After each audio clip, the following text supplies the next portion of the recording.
Good evening, everyone. Welcome back then to another LFM stream here for round number 8 of the Case King Pro Series. And we are taking to the wonderful, wonderful land of Paul Ricard, sometimes referred to as a bit of an Audi car park based on the colour scheme and rather open-like nature of the circuit, and a love-hate relationship for so many of the drivers as well. But the one thing it does always tend to give us is absolutely fantastic racing, which the Pro Series always loves to deliver in abundance. And last week was no different. Justin Stubenraut for Visceral Esports, rocketing his way to pole position, and then after a very hard-fought race, one that looked like it had taken a turn that was going to see a glorious victory taken away from the Visceral Esports driver, he managed to turn around. He capitalized on the errors and mistakes from those around him, and he came through for a maiden victory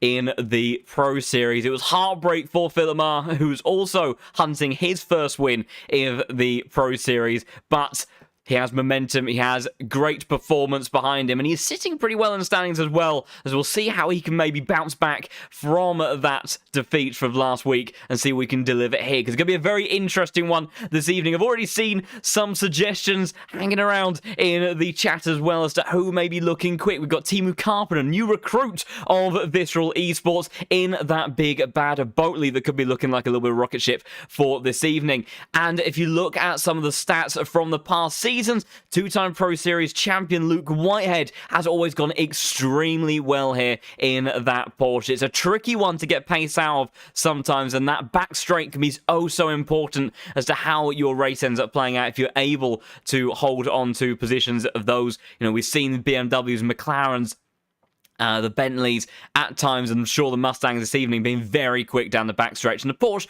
not always the most advantageous in that position, so it'd be interesting to see if he can take what we would expect to be good one-lap pace and have a good race car underneath them. So we will see how all of that plays out. Also, before we get too deep into the action for this evening, I do want to raise to all of your guys' attention that we do currently have a vote going on over on the Low Fuel Motorsport Twitter page, where you can have an impact directing the way that this championship plays out. For the second time in this season, you can vote as to where this calendar goes. Currently a vote between Brands Hatch and Valencia taking place, and I think last time I checked it was Game on Valencia. Now I must admit I voted the other way. I can't help it. Other than being British, I do just love Brands Hatch. I think it's a fantastic track and it's always put on some wonderful races in the past, so I won't influence your decision. But if you do want to have your vote and voice heard in terms of trying to steer this championship one way or the other, then do head over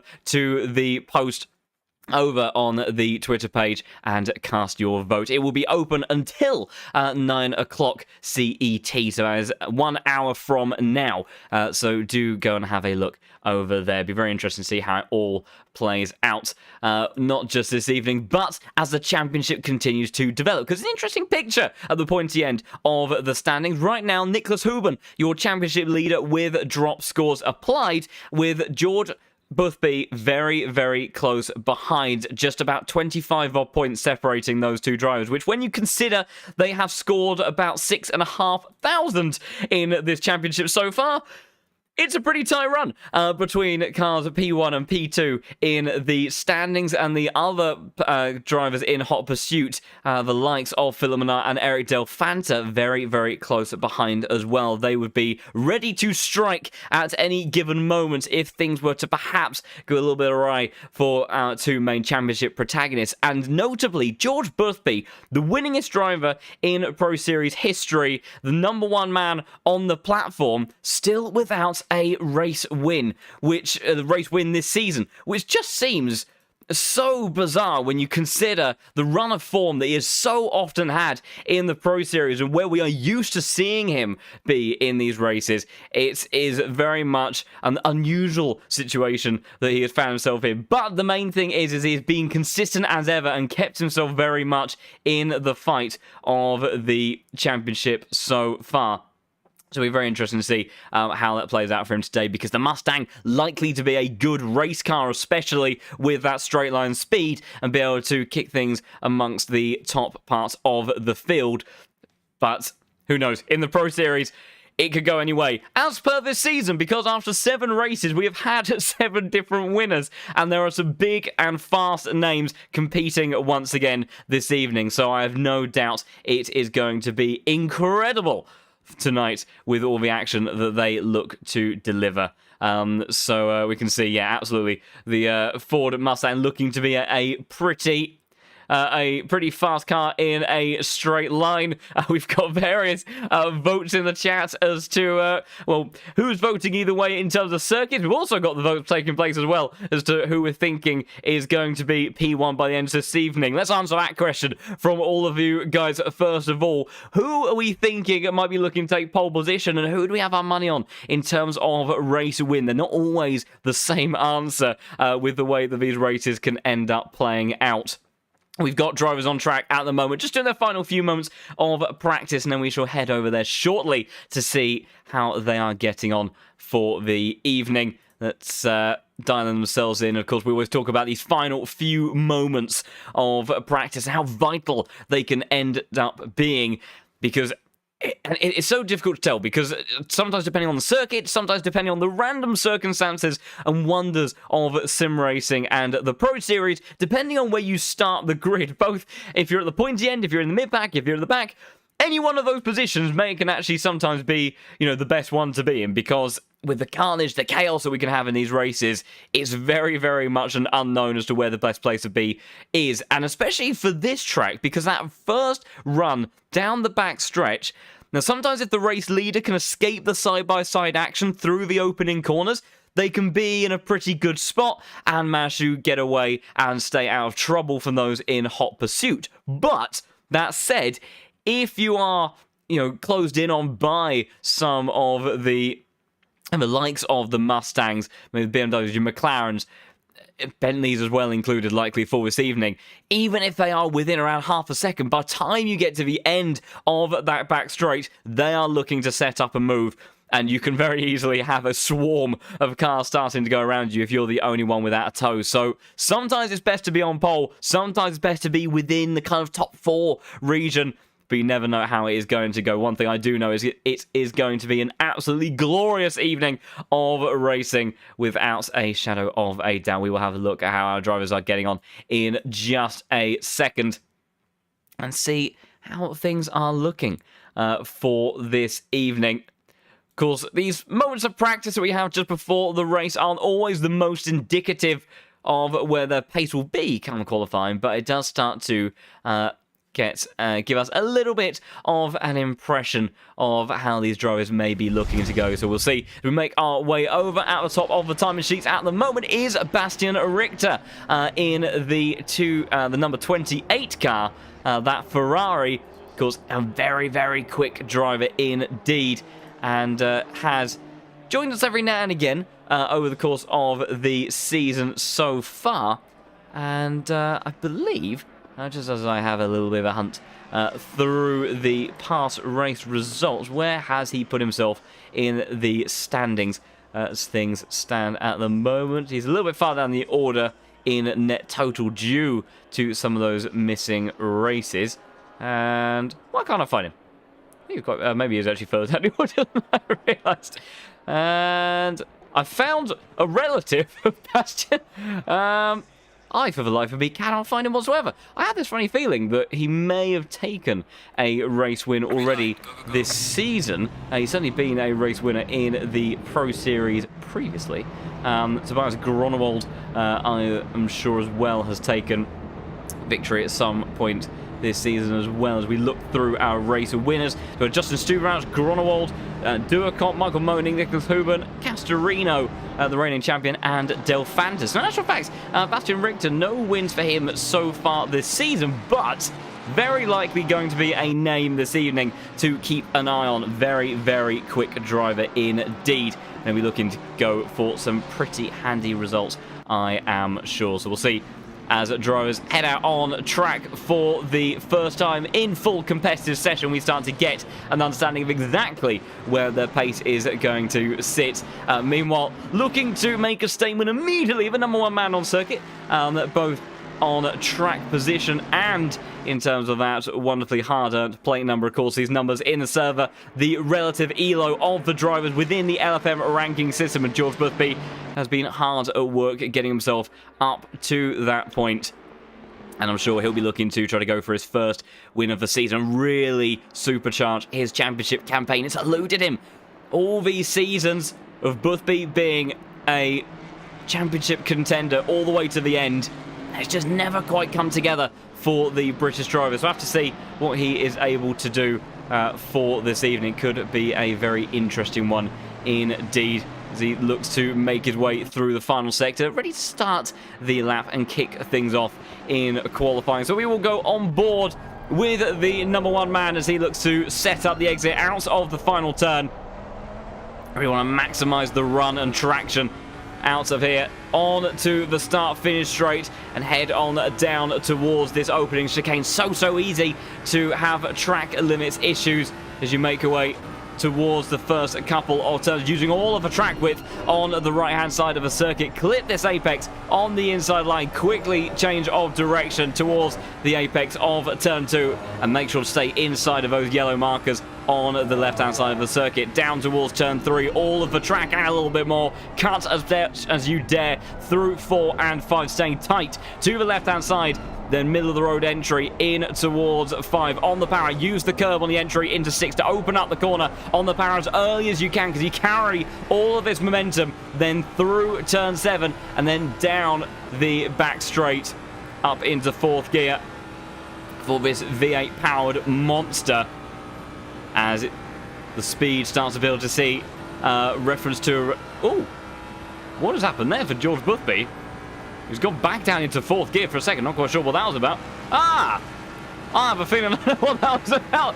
Well, a little bit of a Veloce Esports switcheroo there, so although Aidan Walsingham seemed to get on the brakes a little bit early in towards that right-hander. So the slipstream for Aidan Walsingham, I wonder if that's a bit of coordination between the Mustang lads in the squadron. We'll have to see if Luke Whitehead gets the same benefit. Of course, that would certainly help supercharge his qualifying efforts in the Porsche, because that is where that car's going to struggle on the back straight.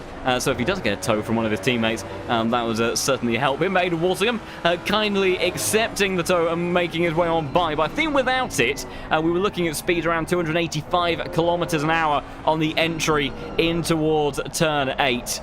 A very, very fast right-hander with lots and lots of commitment. First lap then will be from Aidan Walsingham. Let's see what he can do in the #8 Mustang. It's a 52.6 as he benefits from the tow. But Timo Karppinen, the man that has joined Visceral Esports for the evening, waiting no time at all to get the Bentley up to the top of the timing sheets. A 52.590. I'm sure I have Pranav in the chat jumping for joy. There's definitely some bets on this man for the evening. And so we also have Jardier returning to the field this week in the Aston Martin. Could be an interesting car for this one. Not always the easiest to extract pace out of, and Jardier, especially in one lap trim, hasn't always been the better extracting that pace as of late.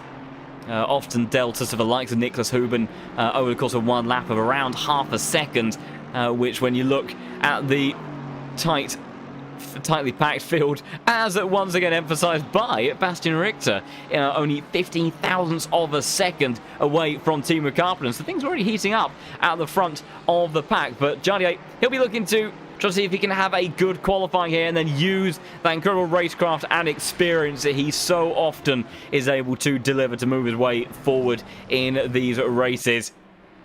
As Aidan Walsingham once again actually moved along pretty nicely. I'm not sure if he got a bump draft of any sorts from Boothby behind, but he is improving as it stands. So is Timo Karppinen, though, by around 1/10 of a second. So both cars trying to gain a little bit of extra momentum.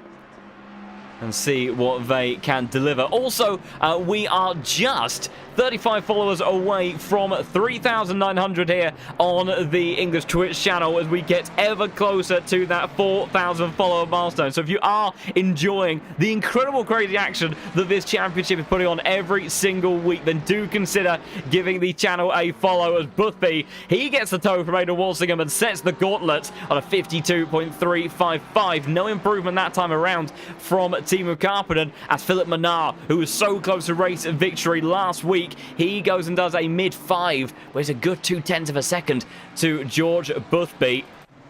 Sebastian Richter, he obviously shot up towards the pointy end of the timer sheet to the beginning of the session, continuing to move along in this Ferrari now. See what he can deliver. Currently on a 6.05. He would need quite the gain in actual fact. He's going to sacrifice the final corner and go for an improved exit to set up another flyer. Let's see who else is on an improvement. We've got Sam Gaskell, the one of the Visceral Esports drivers in the Lamborghini, has managed to extract some good pace out of the Raging Bull outfit from time to time. Not always easy to do so. He gets himself up into the top 15. Identical lap time with Noah Reeder in the Nitro racing car, which I think may be just ahead of him. It is. As the Mustang continues on, George Boothby continuing to find lap time. Of course, he is no stranger to winning. And this was a circuit that he wasn't so sure about. Very much convinced it was going to be a busy one in terms of racing action, but the pace delivery, a little bit of an uncertainty. But right now, he is looking very speedy indeed. Marginal with his previous benchmark, which is 0.2 clear of anyone else on track as it stands at the moment. If he has a good final corner, could find a 1/10 of a second. That's a little bit deep into the final turn, so I think he will lose all the time and will not be able to improve that lap. But certainly looks like there is a bit more in the tank for him, as there is for Jardier. He improves onto a 52.870, almost into the top 10 for the number 9 car, but he sits just behind this man, the Italian Edoardo Ruggiero. We haven't seen him all too often, but whenever we have, he has been pretty competitive. We've also got Martin Lawrence in the number 31 Bentley, and sometimes tends to qualify around the tail end of the top 20 in recent history. So this Bentley, I think, has certainly benefited from some strong pace. But you need to be on top of the car to be able to extract that and really shine on the days when your vehicle is strong. And so far, Lawrence is certainly doing that, just a couple of tenths away from Teemu Karppinen, who we know is capable of extracting great pace out of his new livery car. Flashing the lights away, just trying to give fair warning to those exiting the pits as he flies on down towards turn 1. The Bentley should be pretty handy in this opening sector. Absorbs the curbs. It's nicknamed the boat for a reason, and we are joined by the reigning champion, Amedeo Castorino. Good evening to you, sir. Of course, the Italian driver last season who strung together so many incredible races to go on to that fantastically deserved title at the end of the championship. Well, we haven't had him too much over the course of this season. He certainly showed his statement of form over round 2 when he took victory there this season. So good to have you for the night as he watches on, sees how these guys get on, maybe also do a little bit of competitor analysis on the pace of each of these drivers. Teemu Karppinen rockets on down the back straight. Such a fantastic noise. Of course, I think it's no secret that Mr. Commentator, just a little bit biased in terms of love and passion for the Boatley. It's a natural fact. Look at that. We've got 2 in 1 frame. What an evening we are having here at Paul Ricard as he makes his way on down in towards turn 9. This long right-hander. Double apex here. Have to be so patient, especially with this Bentley where the back end can start to be a bit twitchy. The opening sector where it can absorb all of the bumps, use that unique center of mass placement to its advantage to have that agility in the corners. That's not ideal, though. It won't. Oh, that's going to be awkward in towards the penultimate turn. There's almost contact there with Jardier. As Teemu Karppinen, I'm not sure if he saw him, but he had to deviate line there on 2 different occasions. We'll have to see if the stewards have anything to say about that. But Teemu Karppinen losing out there, but he's going to continue on. And I'm not sure if this will end up favouring Jardier or not. He is going to get a pretty big toe as a result from Carpenter, and that Bentley is going to punch a big hole in the air for the rather comparably titchy Aston Martin that sits on behind. You have to think on net pace that it would be advantage Carpenter in the number 13 car, so this could be pretty handy for Jardier, but it depends. If he starts to get too close by the end of backstraight, things might start to get a little bit on the awkward side. That's not the camera angle I wanted. There we go. In case you didn't know what car we were looking at, Bentley in big capital letters. You see the Aston Martin of Jardier lurking just behind, so should really get the good benefit here of the toe. We'll see as we make our way up this back stretch.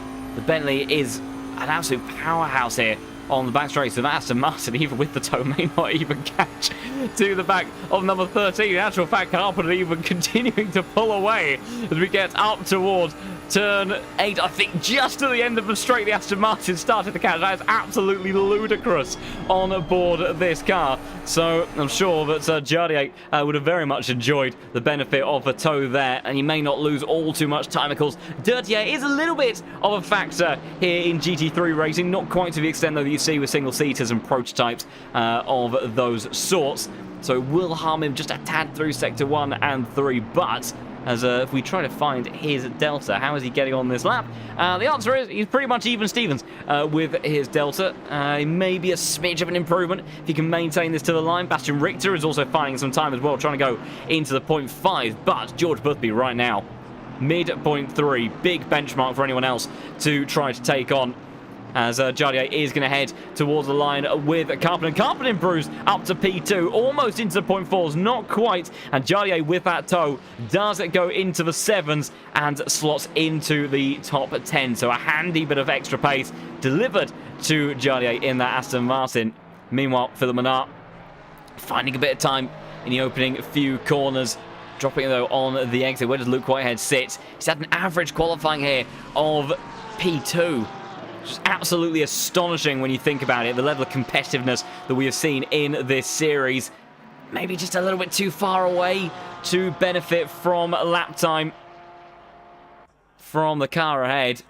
Although I tell you what, look at this delta from Teemu Karppinen.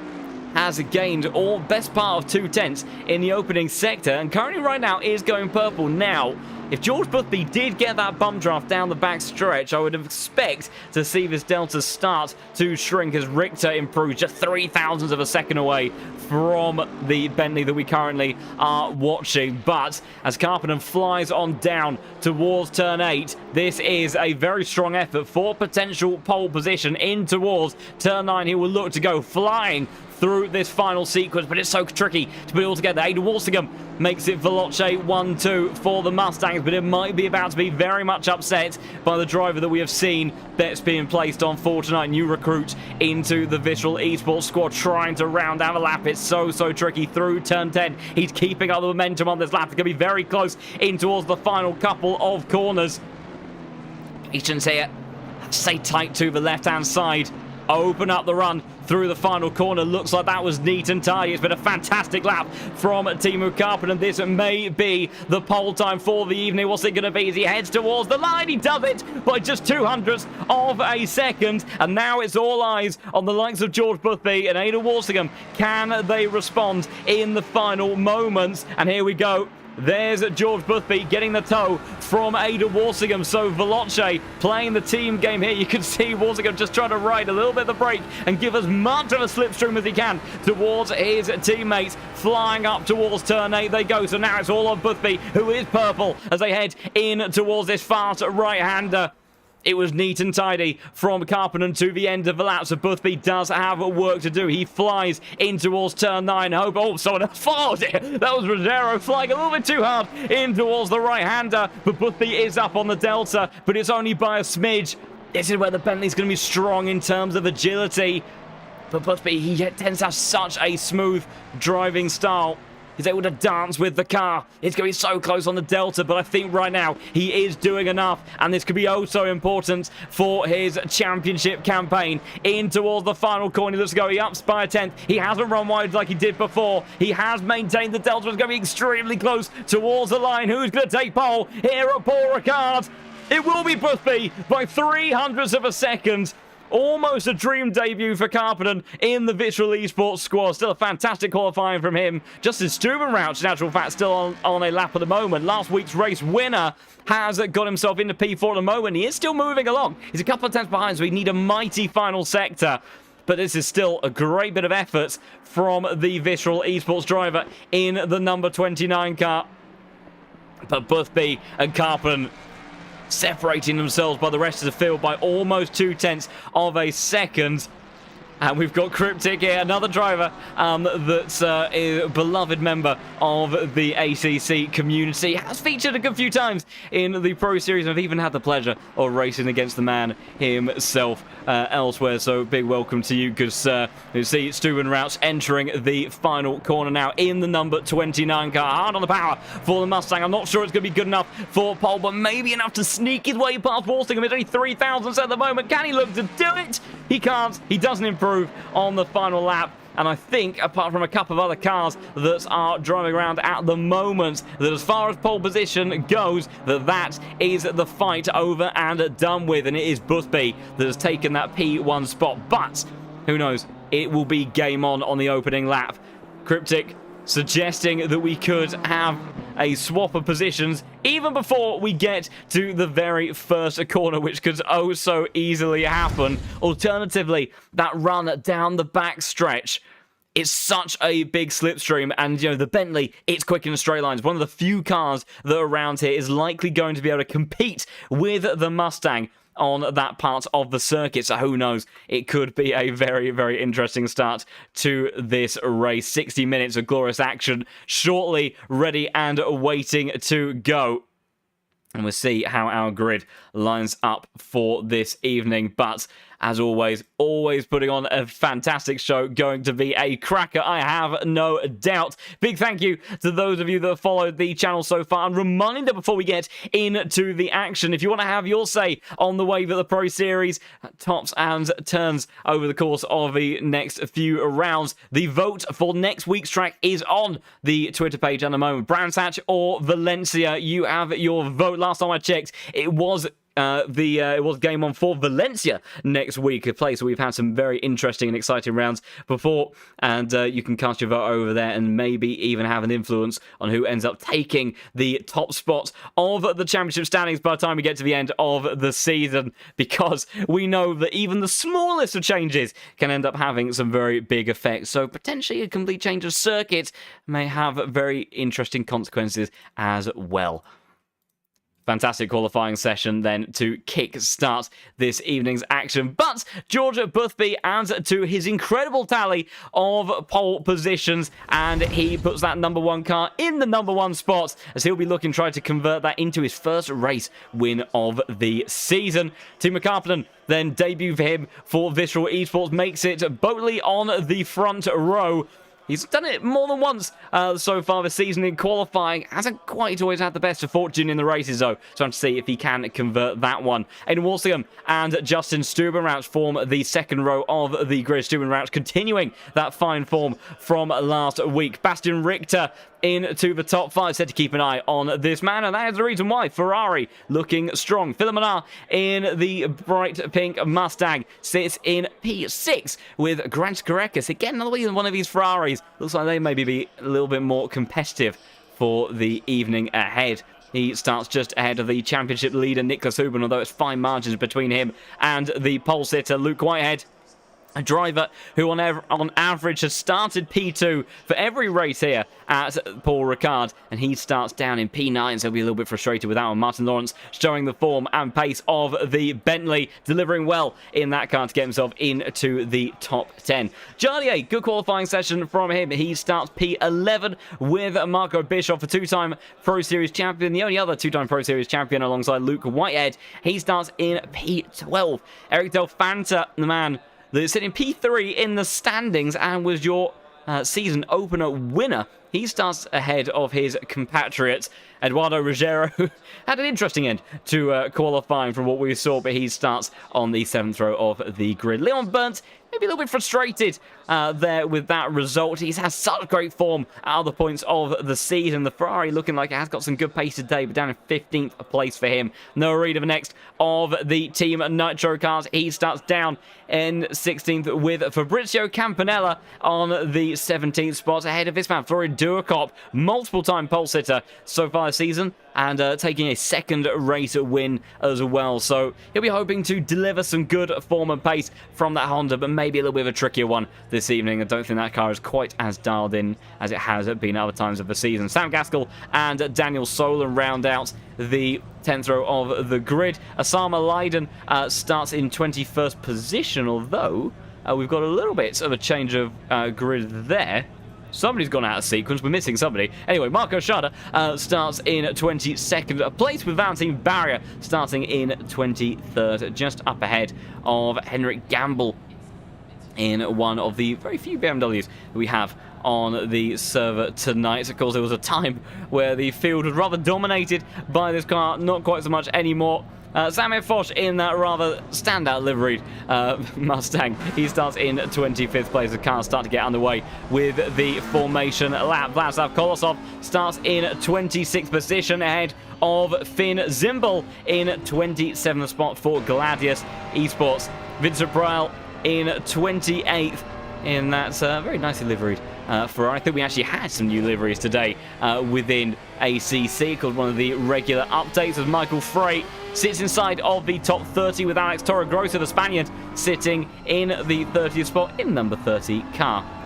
Carsport in the Mercedes, a car that has had such good pace at other points and times in the history of the Pro Series, though this season and this evening not quite so much. Luke Hudson, the South African, in the 32nd spot in the number 32 car, ahead of Amit Serdar Kagulu in P33, as Fabio Steyer starts in 34th position in the number 26 Porsche. Joseph Kufel, I think debuted in the top split of the Pro Series last week. He starts in 35th place, ahead of Krzysztof Muskowski in the P36 spot. He'll be just in front of Alexandra Tichenos in the number 37 car in P37. Some nice agreement with all of those tonight. And Sakari Leitonen in the last spot, although seemingly without a grid spot thing overlay. One of the words. We'll get all that stuttering out of the way before we get into the action, shall we?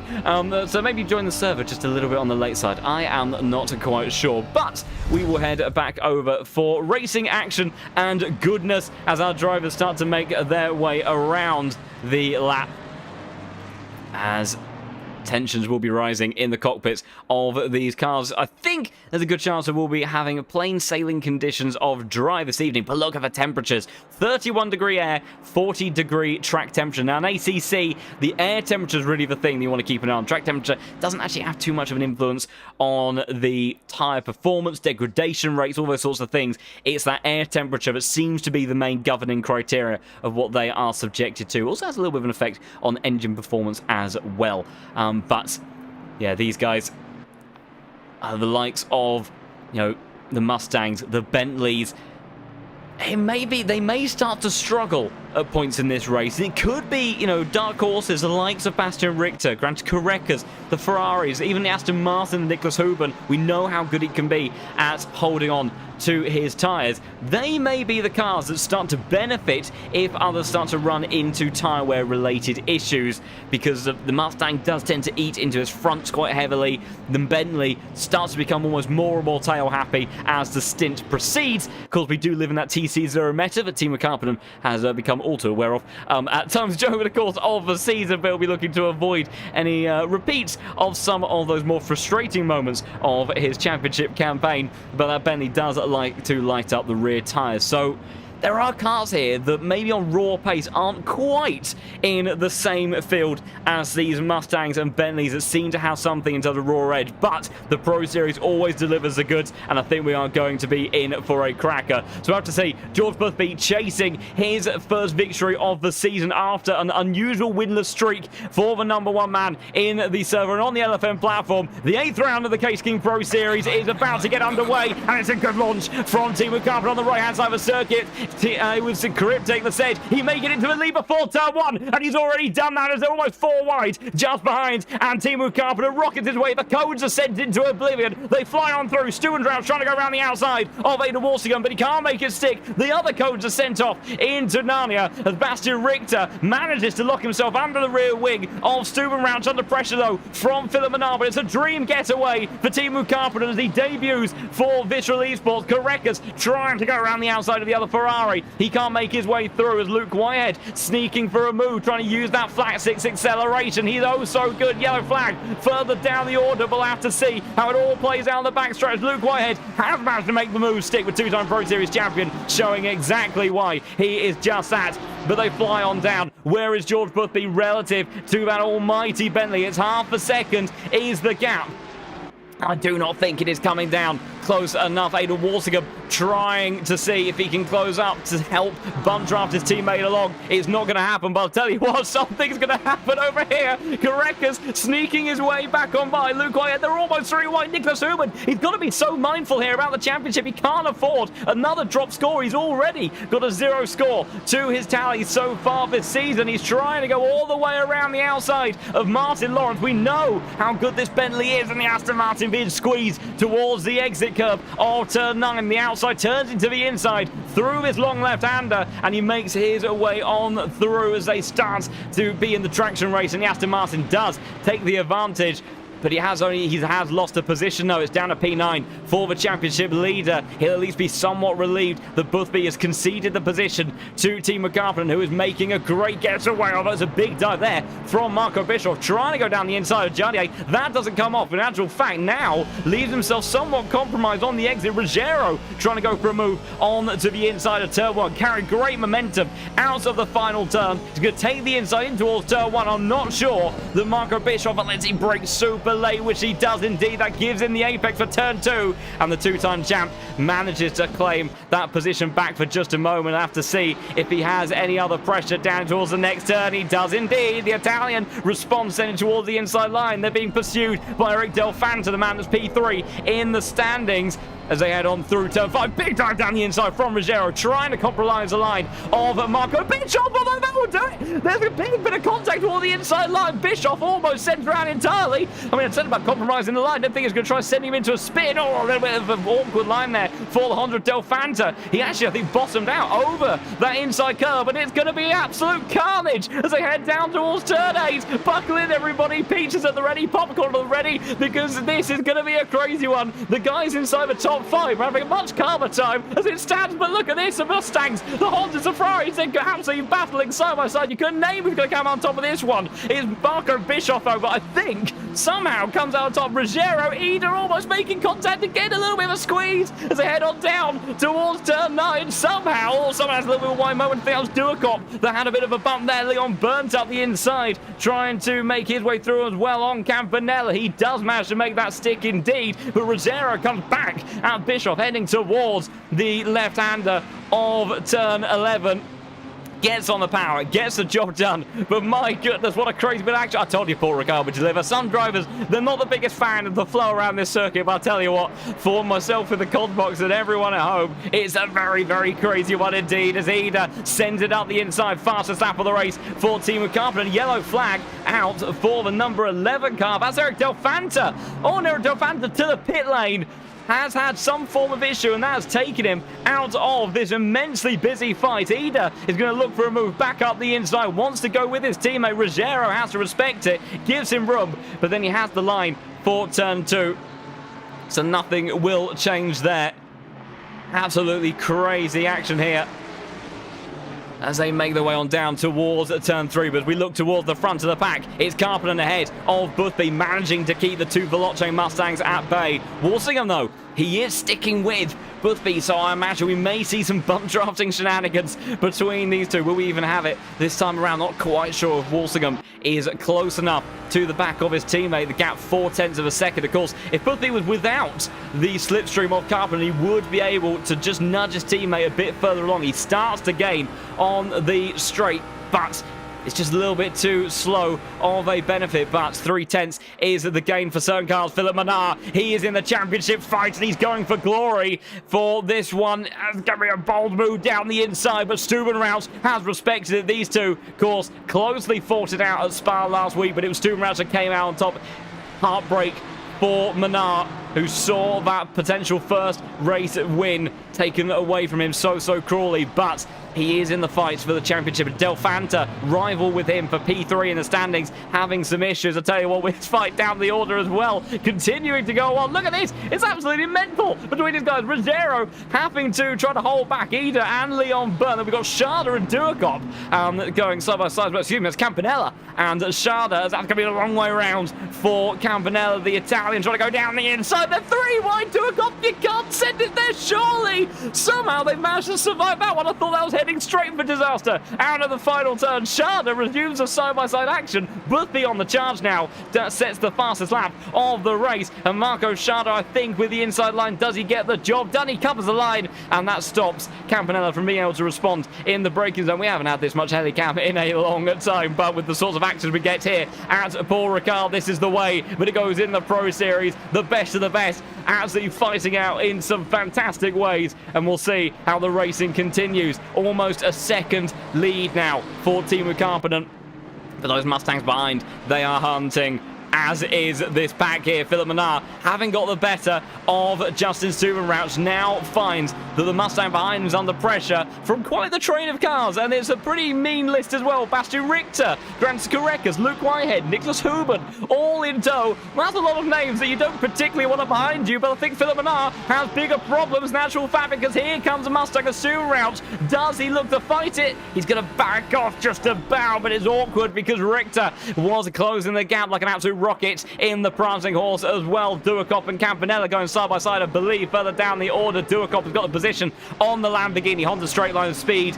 Not the best here, but it is a little bit better than the V10 powered outfit, and he gets the job done in towards turn 9. This long right-hander. Now it's Honda v Honda between himself and Marco Sharda, trying to immediately go on the attack of the German driver. He sent out the inside of the final turn. On the last lap, will we see something from the number 5 car once again? It's been mighty in qualifying trim, and so often in race trim as well when the car has been dialed in. Today will be a little bit more trying to minimize deficit to those around him in the championship. No send this time around out the final turn, much to the relief, I'm sure, of Marco Sharda. Luke Whitehead having a go to Grant Korekas. These two were teammates not too long ago. The two-time Pro Series champion all over the back of the Ferrari. But that Porsche just has so few bits of momentum to work with on the backstretch, and now he's got an issue. Nicholas Huben, who will be looking to make progress, hunting around the back of that car. Of course, remember, Nicholas Huben, rather pivotal in last week's race results. Contact with Philip Mannar allowed Stubenrauch to take the win. Mannar demoted to P2, and a penalty handed to this man allowed George Boothby on the final few laps of the race to get an all-important podium position whilst he saw his championship rival drop down the order. Huben has taken championship contention a few seasons ago all the way to the final round without winning a single race. Now, he's done one better than that this season. He has taken a race win so far in his campaign, but the consistency maybe not quite as bulletproof as it has been in the past, and that is absolutely one of the most important and pivotal things in terms of championships. So I have to see how it continues with these guys. They're scrapping away. So is the likes of Samir Foch and Carter Port. I don't think the Mercedes has anything he can respond with. Look at this as well. Michael Frey trying to go around the outside of Josef Kufel. They went all the way to the inside line before turn number 8. They've managed to survive that little scrap. But Team Carpenter pulling away here over George Boothby. There was suggestions in the chat that Boatley would be pretty handy around here at Paul Ricard tonight, and so far he is delivering that, but it's still good and important points for Boothby. Kuyfel. I'll go with Koifel until further corrected. Thank you, though, for the reference. I do my best. Apologies. Aidan Walsingham sets a fast lap of the race. Big dive down the inside from Michael Frey in the Porsche side-by-side on the exit, as now the BMW in hot pursuit of these two. Alex Torregrosa trying to see if this opens up an opportunity, but Frey, the Swiss driver, gets himself up into 27th position. And he is going to hold on as they head in towards turn 1. And I'm sure, I think that your presence here says otherwise. He has support in one form or another. But it's always nice to see you guys cheering on your drivers in the field. They put on some immense action for us to sit back and enjoy. Although Luke Addison, having a bit of a tough time, has gone back to pit lane. I would love to show you a replay, but unfortunately I think, based on recent events of stability in the stream, that I'm going to refrain from doing that for this evening. So instead, we will see as Aidan Walsingham very much sticking with the pace of his teammate, and almost getting into territory where he'd actually start bump drafting George Boothby along. And yeah, George Boothby not able to respond to the pace of Teemu Karppinen whatsoever. Meanwhile, very close between the two Ferraris. Luke Whitehead has dropped away for just a second. Korekas all over the back. Meanwhile, Florin Duacop has now got the move done on Marco Schade, who's got his mirrors full of Lamborghini, because here comes Campanella. Sam Gaskell as well, trying to go for the over and under. What a switchback that would be, although the front tyres just start to give up a little bit. And now Gaskell on the attack for Vitral Esports, trying to search for a manoeuvre, as was the McLaren of Valentin Barron. Daniel Sonnen, that was a late move towards the inside line. Unable to get something done on this occasion, but so many scraps and fights for position here as they continue. Teemu Karppinen, fastest lap after fastest lap. And last time around, he was 0.4 of a second quicker than anybody else. That was absolutely extraordinary pace here from the Bentley. I think that car is definitely on a little bit of an advantageous playing field for tonight. Kilos taken out of the car. Those of you that are unfamiliar with the world of GT3 racing, as Torregrosa comes into pit lane. That, bear in mind, there is a central pit window for the mandatory stop that these guys need to serve in the race. So I would have to assume that something has gone a little bit wonky here. And he's pulled into the pits, so I'm not sure what's happened there at all for Torregrosa. Don't think he's got any damage or had a spin, but clearly not ideal for the BMW driver as they fly on down. But yes, BOP, the world of bounce of performance in GT racing, generated by this wonderful community. Drivers can go and do lap times with these cars. That in turn is then fed into a bunch of calculations of what's needed to try to balance out the performance of these cars as much as possible, as Nicholas Hoopen bump drafting the Porsche of Luke Whitehead considerably down the backstretch, not fancying scrapping away for positions between these two, although Korekas maybe an opportunity for the Ferrari driver. Very close to making a move on Richter a moment ago. And, oh, there we go. We even have the man behind the mass of this incredible platform. Of course, such a hard-working job from those at the LFM team, and also from this immense community to give us this incredible racing. Teemu Karppinen making the most of the Bentley that has flown a little bit under the radar this evening and is delivering some extraordinary pace as it stands. But, you know, the pace between himself and George Boothby is not consistent. Delta 53.2 on the last lap, only 1/10 of a second quicker than George Boothby on this occasion. And these guys have absolutely maximised their cars.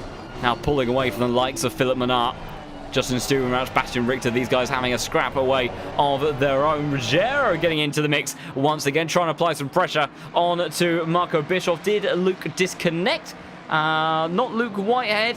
Luke Addison is in pit lane. I'm not sure that he had a disconnect. I think there was some incident at turn 1. I'm not quite sure what the problem there was for him. There was, but there was heavy damage on the front end of his car. So I'm not sure if he had a disconnect, a hardware failure, or anything. But unfortunately, I don't know quite what happened to him, but a little bit of a frustrating one for him. Hopefully we'll have some better fortune in the weeks to come. Meanwhile, Bastian Richter once again on the attack of Justin Stewart, and he is going to pull out the slipstream here. So the Ferrari trying to time that run. He might have timed it to perfection. He has got the inside line here. Could be very, very close with the last week's race winner who's trying to carry that momentum side by side. Carreras, I'm sure, will be watching this with a great deal of interest. He is indeed. Oh, there's almost contact leaning on the door of the Mustang. Absolutely fantastic action here between the Mustang and the Ferrari up ahead. The number 4, the Lithuanian, the champion of a few seasons ago, trying to find a way through. Stewart Rauch is not over this one just yet. He said have a bit of that into all the left-hander. The final 2 corners of the lap left to go. Carreras, Luke Whitehead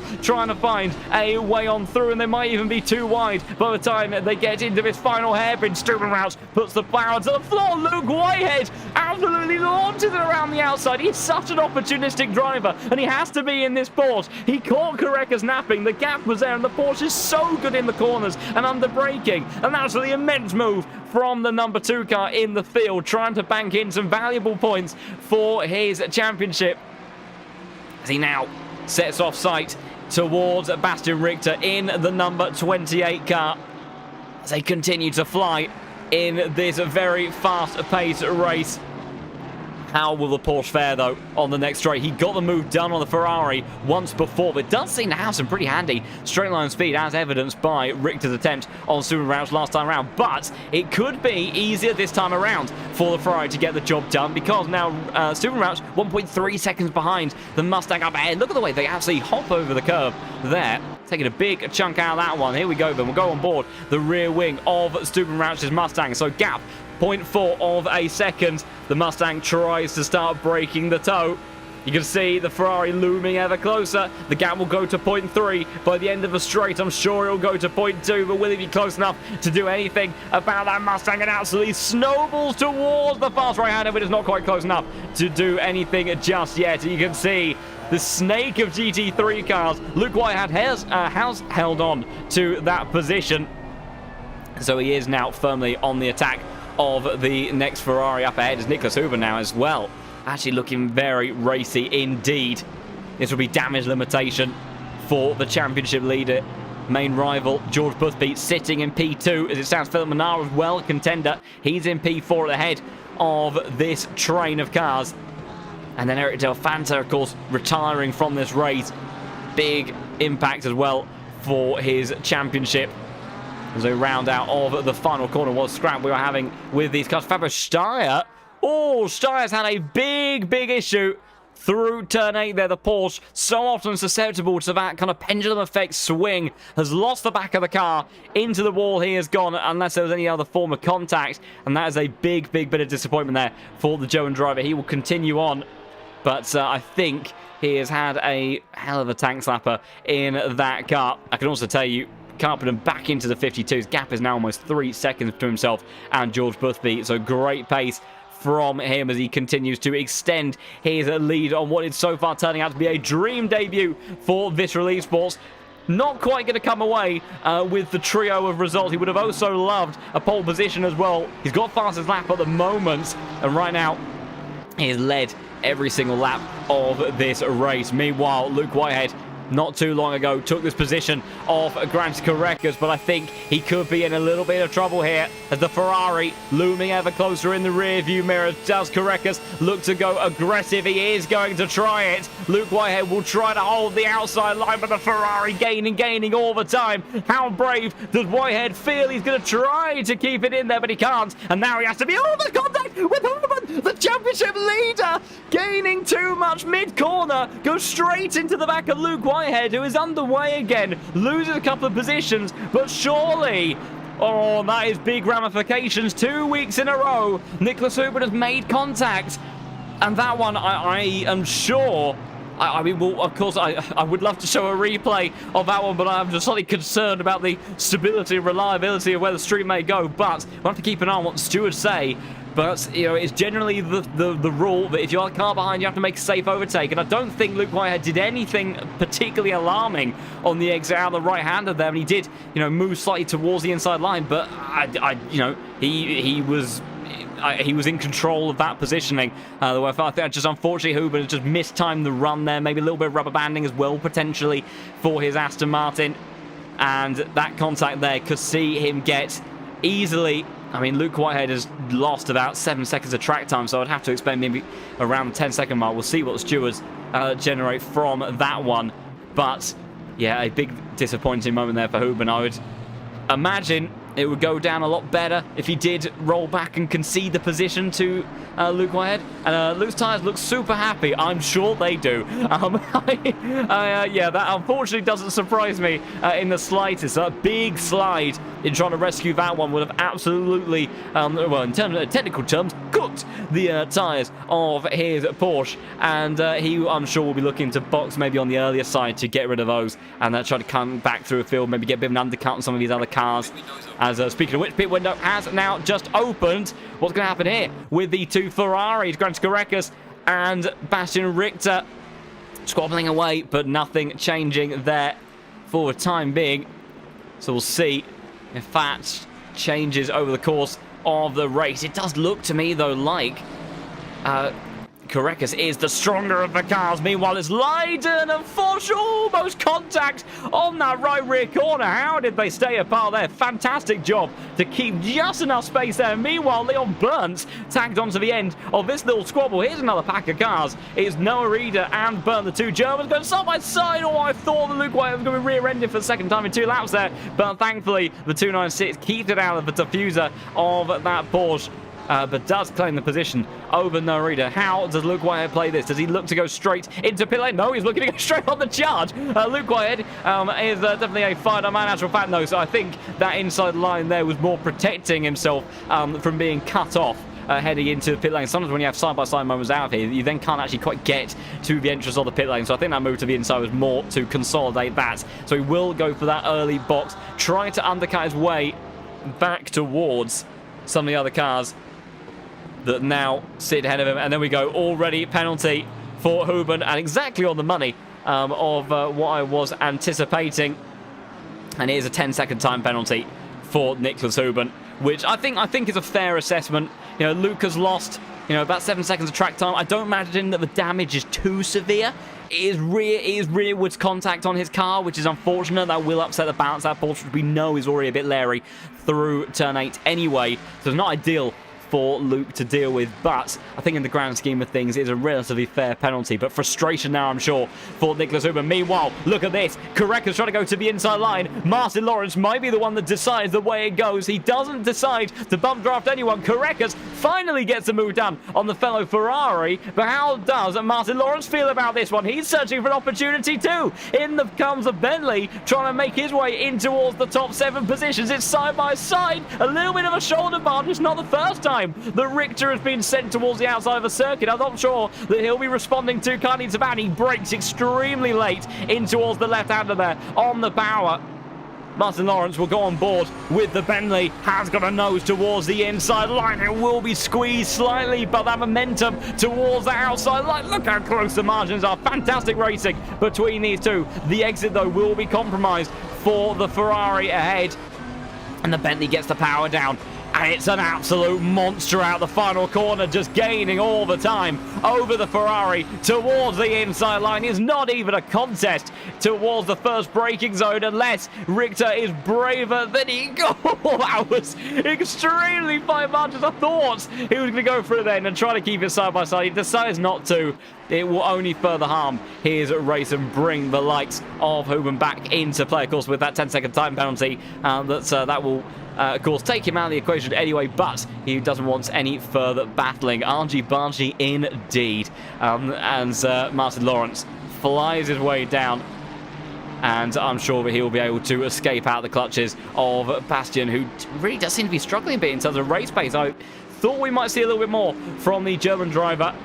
Meanwhile, though, he hasn't had the most amount of coverage, but you can see that Mustang behind him, that's not the one contesting for the lead. It's this one all the way down here. George Boothby, 4.1 seconds away from Tiba Carpenter, who's continuing to lap around 0.4 of a second per lap quicker than any of those behind. Commanding a race lead so far, but just has to keep it together, has to keep it calm, as we've seen how quickly things can change. Martin Lawrence does hold on to position in the background. As, oh, and a drive-through penalty for Luke Whitehead. His data, and that must be just purely for track limits. So if it was a stop go 30, and it seems that for the evening, if you were called Luke, it was not a good day. So Luke Whitehead, contact for him, of course, taken out of the equation, and now has a drive-through penalty for track limits to his name. As then also Luke Addison seems to have a drive-through penalty as well. As Luke Whitehead, I think, has actually maybe given up the ghost for the evening, has he? Oh dear, I'm not quite sure what's going on there. I think he's retired to pit lane. I think he's had enough of that, which is perhaps understandable. Meanwhile, your race leader, Team Confident, not wasting any time, not wanting to risk being undercut by cars behind. And I think that's a pretty reasonable strategy, to be fair, as long as he doesn't come out into too much in the way of traffic. The pace advantage that he has over most cars, I think, should see him pretty well in the second stint. So that does stop him being at risk of the Veloce cars managing to do something to give him a bit of extra grief. So far, things going according to plan for the Finnish driver. Have to see if he can continue that all the way to the end. Meanwhile, busy scenes here inside of the top 15. Burnt, Ida, Duakop, Shana, all in a train. Meanwhile, also Grant Korekas flying along down the back stretch. Does he look to go for an overtake? No, he's going to bump drop. Justin Stubenrauch just a little bit closer towards the Mustang, and now he pulls out the slipstream, but the Mustang ahead has the tow from Philip Bernard. This is getting very awkward. Stubenrauch forced to go to the inside line, and these are very, very fine margins indeed, and tricky ones to coordinate at these sorts of speeds, but they all stay as they were. Meanwhile, Noah Reeder, what does he decide to do? He's going to look to stay behind Leon Burton. I'm not sure the same is being said, though, about Sam Gaskell versus Campanella for 2 Lamborghinis V10 power towards turn 8, and it is Gaskell that comes out on top as Valentin Barrier searches to remove up the inside at the next turn, but is unable to make something stick. Sapir Foch also looking a little bit racy as well. Let's see, where's Team Carpenter emerged? He's emerged into pretty clean air from what I can tell, so he should be in a fairly good place, as Tichenos, I think, has just emerged out of the pit lane. That is what the slightly overly sensitive yellow flag was for. Meanwhile, look at this. So we've got Nicholas Huben and Grant Korekas that have come into pit lane. So Korekas trying to undercut the likes of Stubenrauch and Menard. You'd have to say that the pace that he has shown so far in that 296 could make that very, very feasible. Whereas Nicholas Huben, he will serve his 10-second time penalty now, and then have to just try to see what he can do in terms of minimizing the damage for the championship. But there's 2 weeks in a row of costly errors, and right now George Boothby, while he is not on target for a maiden victory of the season, he is again doing enough and keeping himself competitive at the pointy end of the grid. Halfway mark then. Over 200 of you here joining us for this fantastic race. If you are enjoying the immense action here in the Case King Pro Series, do consider giving the channel a follow. We are just 29 followers away now from 3,900, which would be a lovely milestone to topple here on the channel. And I also do believe as well that the vote for next week's track may now be over, as we have hit the end of that time frame. And I'm just trying to see for this evening, where is it that we will be heading for next week? I can't quite find it. I'm not quite sure where I can't find it, as Mr. Commentator's having some issues. So this is why you don't try doing things on the fly. Whereabouts is it? I can't find it at all. Oh, well, we'll have to see how it ended up playing, whether it was Brands Hatch or Valencia. I was Team Brands Hatch. Let me know which way you voted in the end, as you guys have had your influence and impact on the way that this championship will end up playing. Oh, so it has 26 minutes left. Well, I was told halfway through the race. Lies. I've been passed on. Meanwhile, Stubenrauch has now come into pit lane, and we have Team Valencia in the chat from Haunted there, as the number 29 car responding there to the undercuts and pressure presented by Grant Korekas. Meanwhile, talk about pressure. Here comes Florian Duakop trying to go for a move on the inside of Noah Reeder. He feints to the inside once, then twice. Noah Reeder does manage to get stopped into the end, in towards turn 1. But it does look like at the end of the stint, maybe this mid-engine platform of the Honda just holding onto his tyres a little bit better than the likes of the Mustangs. And unbelievable. Everybody teamed for that. Well, I feel royally left out of this one. So we shall swiftly move on. Duakop locked into the slipstream. He'll try to apply the pressure in towards turn 8 at the end of this one. You can see Ruggiero has escaped away from this fight that was kicking off. We'll also just have a little bit of a look to see. Here comes Correcas Carpenter, of course, moving on past those that have come into the pits. But where does Super Roush emerge? Here he goes. Going to be very tough. I think Correcas has got him. He has absolutely got him. And that margin is pretty hefty as well. I think Philip Manar could be in trouble here. Absolutely could be in trouble here when it comes to the power of the undercut. Meanwhile, someone else is in potential trouble as well. And Leon Bernarida and Florian Duacop making it a very close fight towards the end of the back straight through the long right-hander of turn 9 then. And it is now halfway through. And Sturash, did he get moved in the... Oh, he could have done... Well, that's almost what cost him race victory last time out. He missed his pit box. And that was enough to see the likes of Philip Manar and Nicholas Huber make their way on by. George Boothby now comes into the pits on almost exactly the halfway mark of the race. We'll have to see when... So Philip Manar has come into the pit lane as well. So we'll see where he emerges. It'll be a 2-lap undercut for Correcas. If that is pure lap time, I do think there's a very good chance that Manar loses the position here and the Ferrari could end up storming into what I think would be net P4 in this race, which would be a handy position for the Scuderia Ferrari Esports team driver. Shada now alone with his fellow Honda of Florian Duacop. Those cars that were around him, around them, have now come into the pits. So the VTEC duo will try to see what they can do. They have still got Leon Burnt just a little bit further ahead, but not quite benefiting off the slipstream. You can see all of those cars that have come into the pit lane on this lap. So a lot of drivers just want to make it nice and simple, not doing too much of an undercut, overcut, and will be going for the halfway mark of the race. It's been a dream opening stint for Timo Carpenter and George Boothby emerging out of pit lane now. There is Philip Manar Correcas, and he has got him. He has got him indeed. And that, to me, does look like that was pure undercut pace. Maybe Super Rush did lose a little bit in the pit lane, but I don't think it was all too much in the end. Marco Bischoff gets ahead of his teammate Nicholas Huben. Even with that penalty, has managed to stay ahead of the likes of Noah Reeder, so I'm sure he'll be relieved about that. You can see the other cars emerging out of the pits. Simon Leiden in the number 25 BMW slotting himself into what is P19 on track. At the moment, we've got 8 cars that haven't come into the pits, but your net race leader, Timo Carpenter, now with that undercut as well, has grown that gap to almost 7 seconds, and it was a safe way to maintain that distance. And 7 seconds in the second stint, even with a bit of a tyre delta, is just unlikely to be closable based on the pace advantage we have seen from Carpenter. As Boothby will continue on, we'll see where Aiton Walsingham emerges. As could he be at risk of anything from Correcas? Correcas only 3 seconds behind George Boothby. And Walsingham was very much there with his fellow Veloce driver. So we'll have to see how that plays out. But Walsingham, Burnt, Schade, Koifel and Lawrence have come into the pit. And it will just be the likes of Richter, Duacom, Campanella that sail on out.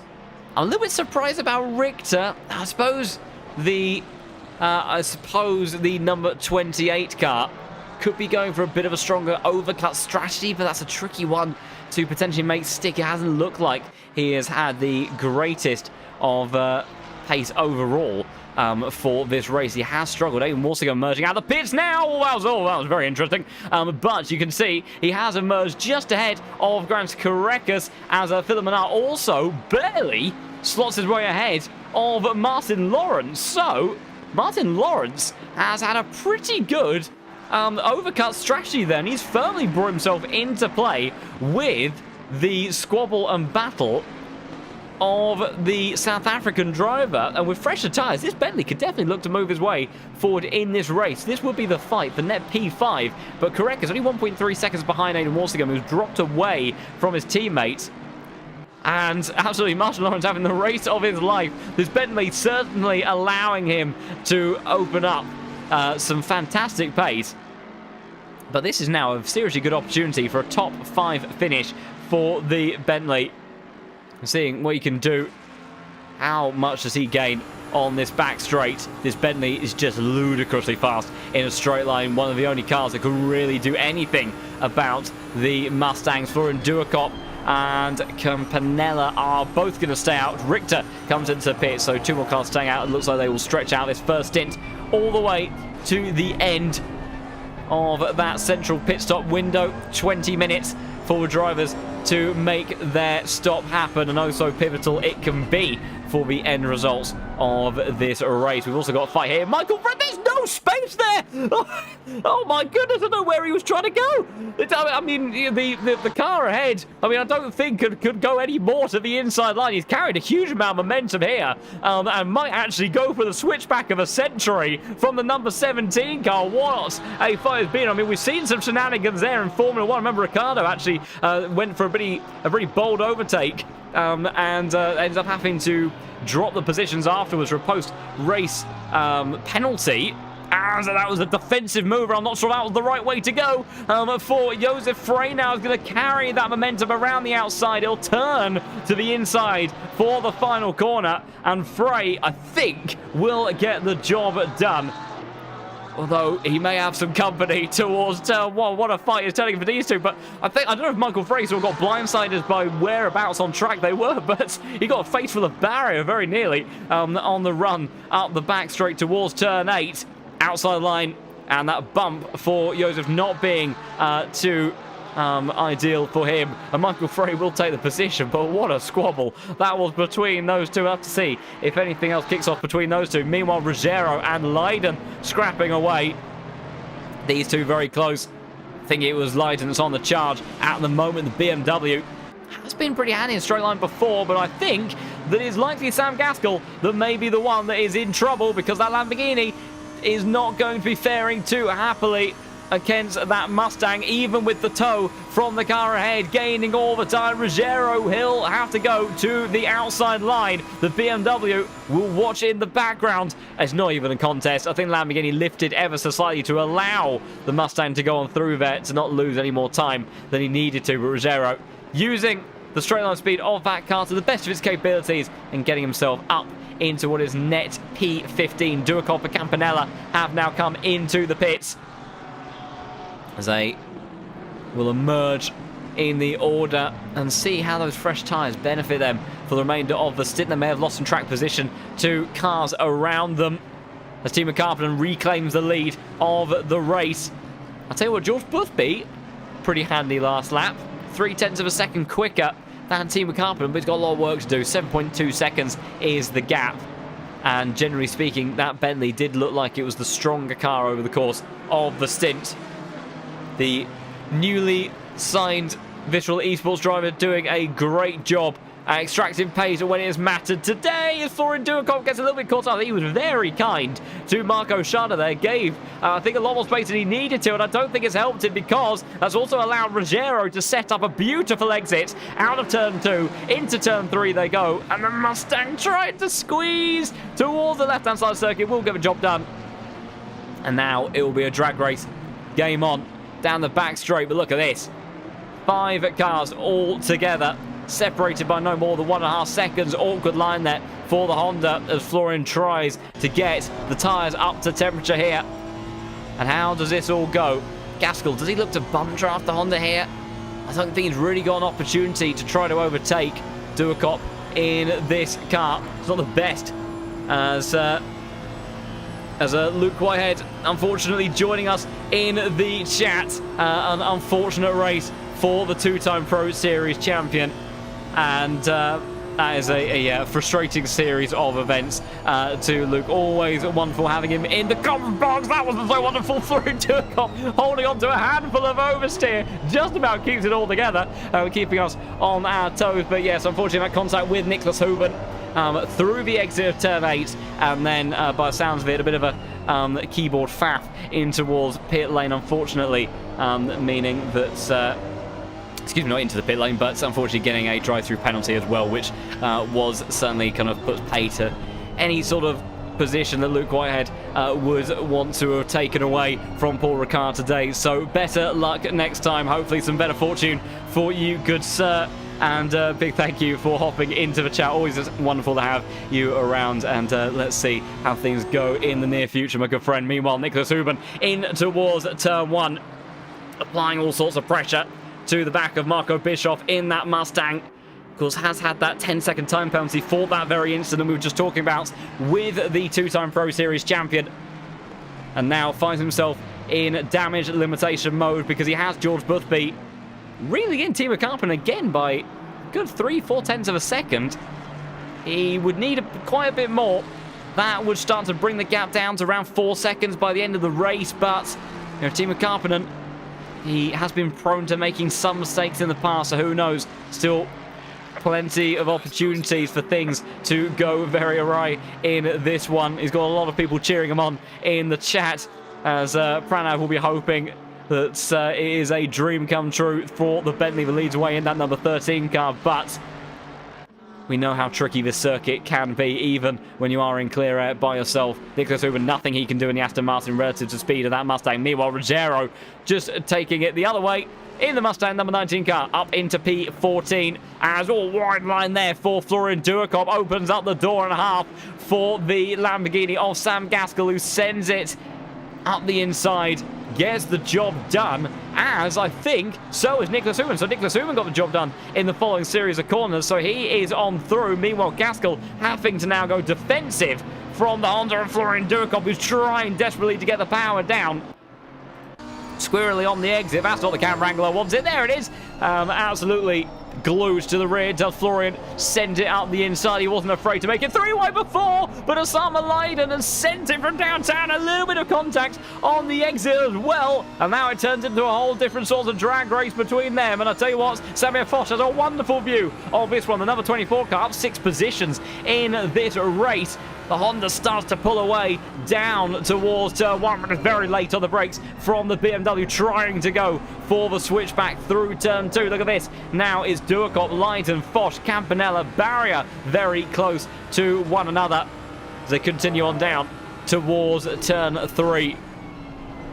Martin Lawrence as well within 0.3 of a second of Philip Menard. We could see a change of position here for P5 in this race. Boatley fans will go crazy, comms box included in that one. And so the drag races begin once more. Here comes Martin Lawrence in number 31 car. He'll be sent towards the outside line. He's trying to gain on the South African, but he's cut off by the time they get towards the right-hander. And they have to wait for another opportunity to come around. Bastian Richter unable to do anything about Stuben Rauch just up ahead of him. But what about this? Schade, can he come back at Ruggiero? The answer is no. But what about this? With Samir Foch, he gets Leiden. And whilst the Honda of Florian Duakop has escaped up the roads, I think a bit of side-by-side action in the opening sector has allowed the Mustang to get locked into the slipstream, gain the momentum and move forward. Meanwhile, that is Leon Burns overtaking a Mustang that was very, very wide. That was Marco Bischoff, the two Team Nitro cars separated by just one position now, Bischoff and Ida. We're seeing glimpses of brilliance on so many occasions from both of those drivers, but you know, Marco Bischoff, two-time Pro Series champion in the days of driving the Porsche, was so dominant at times. Haven't quite seen him rise to those dizzying heights. No, Reader has been absolutely rapid in qualifying compared to his teammate on occasion, has taken the odd podium here and there, and he is looking to assert his dominance in that inter-team rivalry and see if he can get himself up into P11 and charge up to the likes of Nicholas Huben. Some busy races for a lot of cars so far. We've got some big movers in the hands of Marco Schade, Samir Foch gaining 7 positions each. The Jardier Trophy may be going to either one of them by the end of the evening. For those that don't know, the beloved streamer who has so often had very, very good race pace and race craft, but hasn't quite been able to deliver in qualifying. Oh dear, that was awkward for Marco Bischoff. A big mistake from him. And even before the back straight, actually, just backs out entirely, allows his teammate to go on through, and that's Norida up into P12. There, as meanwhile, Martin Lawrence once again looking for a move. He can't make it stick. What about Richter to the back of Stubenrauch? This time, he's timed the run better. Oh, there is contact. Oh, there's a follow-up bit of contact. They almost held him, and Stubenrauch is around, and it's a big, big impact to the inside wall. A last week's race winner who shot up to the top of stardom after an incredible drive has dreams of another solid result becoming undone there. We'll have to see what the stewards say about that when he's slotted into the middle of that busy fight between the two Team Nitro Mustangs. But they were so close to managing to live the two of them. Big bit of oversteer, but they were holding on to it. And I think after that point, it was just passengers, the pair of them, where I think Richter gathered it back up again. So did Stubenrauch. And then the follow-up contact, unfortunately, just too heavy that time round to see things stick and manage to maintain. Meanwhile, Martin Lawrence, huge run out of the final turn. Disappointment for Pranow. There's been contact as now Norida finds himself around. So was there contact with Stubenrauch? He would have been the car just behind him. It goes from bad to worse for all of these cars. Meanwhile, Ruggiero on the move. It's the Italian driver charging out the inside of Marco Sciarda, who's now up 9 positions in all that fandango. Biggest mover on the grid so far. But definitely it looks like we are going to have some scraps all the way to the end. First one, though, on the agenda is Martin Lawrence versus Philip Mannar. Gap, 0.3 of a second. The Mustang gets his power down better than the Bentley. But even by the time they get to turn 7, that Bentley is already locked in, gaining in the slipstream. I can't choose the right camera angle to save my life for this evening, but the action is absolutely flying along. Number 31, gaining all the time, seeing what he can do. Got to time the run to perfection here if he wants to go side by side. The answer is he does not. Martin Lawrence stays in P6 for the time being. Now, what happens here, also correction, apologies, it was Marco Sciarda that made his way past Ruggiero, and now looks to try to make his way past the Mustang of Marco Bischoff. I have a feeling could be running a little bit damaged. Here comes the Italian. Surely you can't make it 3 wide here. He sent it from down. That was never going to work. And Sciarda off into the wall. Marco Bischoff almost further contact there. Sciarda somehow keeps it relatively going, and there's a few positions lost for Bischoff there, battling behind with Samish Foch and the Mustang, and Ruggiero. That was an incredibly ambitious maneuver there, and I mean, I'll leave that one to the stewards, but I certainly feel like, I mean, just based on what we were seeing there, that was an ambitious one between them there. The problem in that scenario is Lawrence sends it down the inside in turn 1. The problem in that scenario is I'm not sure that the car on the outside necessarily knew if it was going to be 3 wide at that moment, nor can actually particularly do anything about it, even if it is. Lawrence sending out the inside into turn 3. These guys hopefully giving each other a little bit more space than we saw a moment ago. Great momentum carried by Lawrence, who'll get the move done by turn 5. Fantastic there from the Bentley driver. Now the question is, does he have enough of a top speed overhead from the Mustang to hold on to it? We'll wait and see. But the problem is, at that point, I think it was Bischoff that was on the outside line. Just saw nothing that he can really do in that scenario. Sciarda neither, because he's got a car to the outside, car to the inside. And and I'm not sure that 3 wide really works on the trajectory of that corner anyway. Certainly not in such a way that all 3 cars stay within track limits on the outside of that turn as well, without the inside car backing off considerably more. And I think, at least from the limited angle that we saw there, that was... if I was going to place my money, I would have to imagine it maybe Ruggiero gets the penalty there. But we'll see what the stewards have to say about that one. They've got more angles than we do. Meanwhile, things getting busy once again. Valentin Barron making his way past Osama Leiden. As then we have Campanella, Bischoff, Samir Foch almost making it 3 wide up toward this turn. Once again, turn 8, Bischoff trying to go on the attack, on the exit. Can't make that stick. And you see there's some extra damage now on board the Team Nitro car. And yeah, it's not the first time today that we've seen cars come to blows through those corners. Norida now and Ruggiero scrapping away. Ruggiero sent towards the outside line. Florian Duakop now trying to get back through on the inside. We go on board the rear wing of Norida.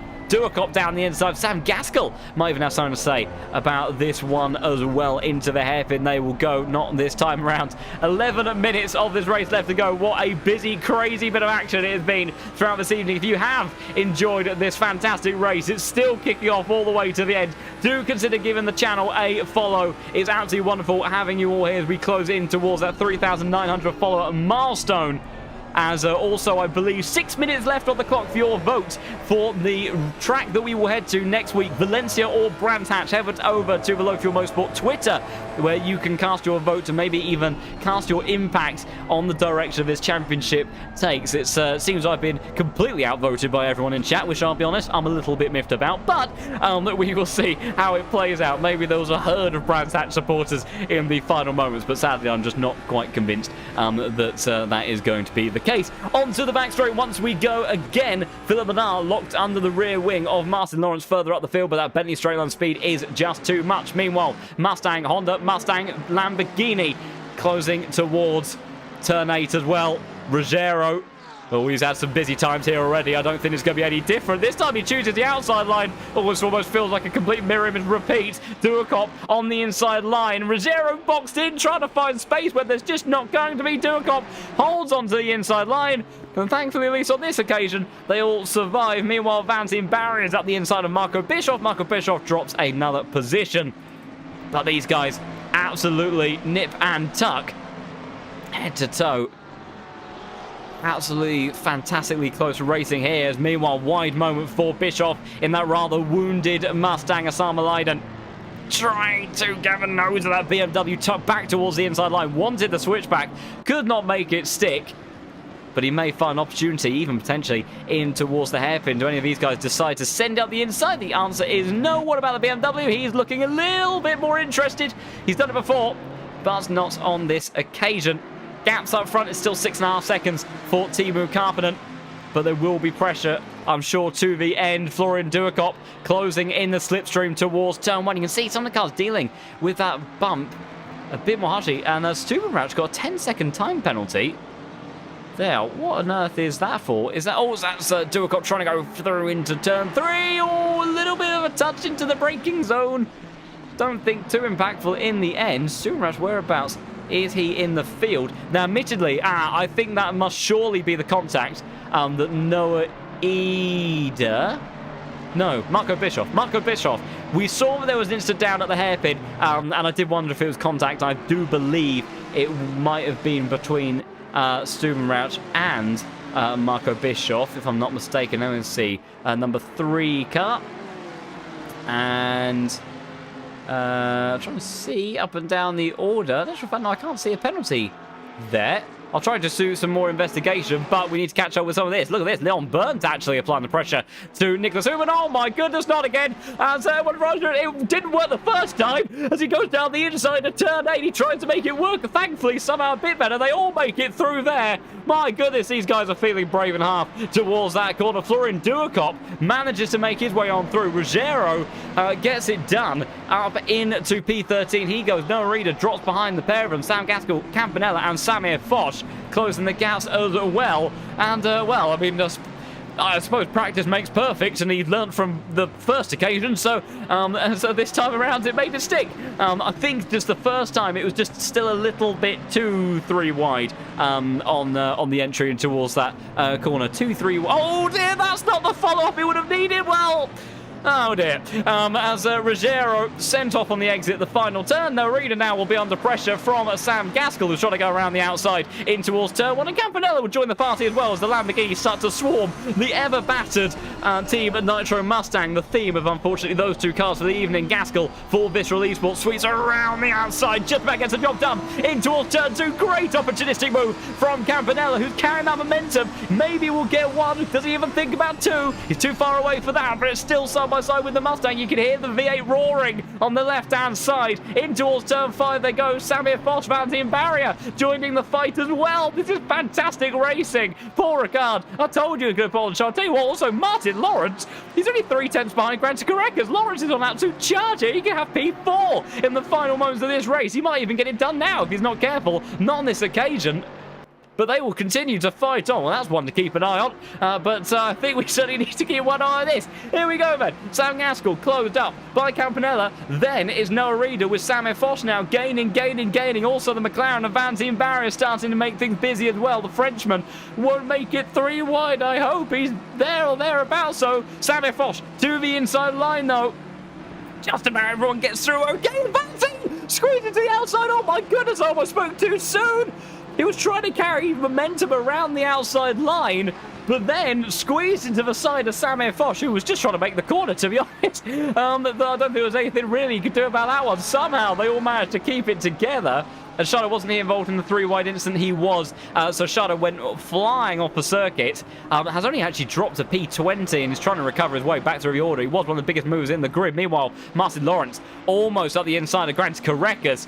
Only about 3 more laps left to go for opportunities here. But you would have to say it's game on for Lawrence to go what I would have to assume would be a Pro Series best result for him.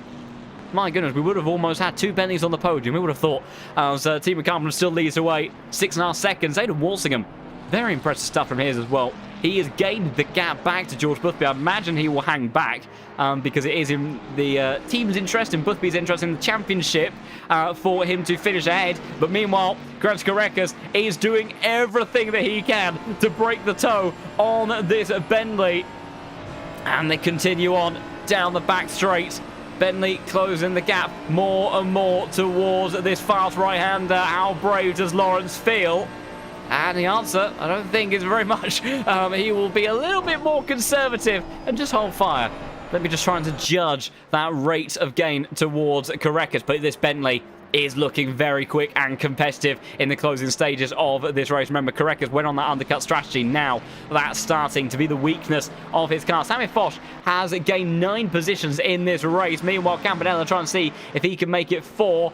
Although he's going to sit there and work with his Lamborghini teammate there. Van Teen Barrier sending it very late up the inside. These two had a contact on the last lap. But this very corner and a late defensive move to the inside line. Van Teen moved with him, trying to go to the inside as Bischoff brought the yellow flag for a second. I thought something else happened to him. But they all managed to survive for the time being. But my goodness, what an incredible evening of racing it's been. These two still going side by side. Motorsport Factory versus this dynamic car, number 17 and number 36. They have been glued to each other's doors in more ways than one over the course of this race. 4 minutes or so left on the clock to go. As that is Lawrence now trying to go for the move. They're side by side through turn 2. And we saw him get this move done previously in towards the first sector. Carreras trying to fight back around the outside, but the Bentley may just be a little bit too quick. And with the inside line, he gets the job done. And now Carreras in with some trouble here because Philip Menard, bearing in mind, he is a championship contender, wide line for Lawrence, but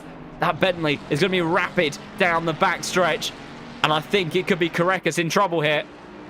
We'll go on board with the Ferrari driver. Keep a little bit of an eye on that digital mirror in the background. He tries to work with the slipstream of the Bentley head. But that's Lawrence gone now. Nothing that Carreras can do on these older tyres. There's the flashing of the lights. It's an ominous sight. Philip Menard saying, I'm on my way, sunshine. You better be ready. And he's going to head towards the inside line, is he? Which way does he decide to go? In actual fact, he's going to bump draft Carreras all the way up to Martin Lawrence. My goodness, surely not a late dive to the inside. Philip Menard might be trying to capitalise on all of the carnage here. Lawrence, a little bit of a bump, who would have thought? Carreras trying to reclaim this position. Bentley desperately trying to hold on to P4 all the way around the outside, trying to see what he can do against one of the champions from a few seasons ago. I'll tell you what, Philip Menard here just feels like he's sitting there stirring the pot, trying to see if he can add some carnage if there needed to be any more in this race, and maybe see, can he get himself up into P4 in the closing stages? We've seen some ambitious 3-wide modes before. Why not have another one by the end of the race? Gaskell overtaken by Campanella. Schade has made his way by Leiden, has he? He's gone very wide through that long right-hander of turn 9. But I think he will get the job done as he tries to recover his way up through the order. Some squabbling here between the Porsches as well in the final part of this race. But Team Karppinen on the penultimate lap. So we've still got 2 more laps here of racing goodness. And in Walsingham, you can see, sitting here behind George Boothby, they'll work together to the end, I am sure.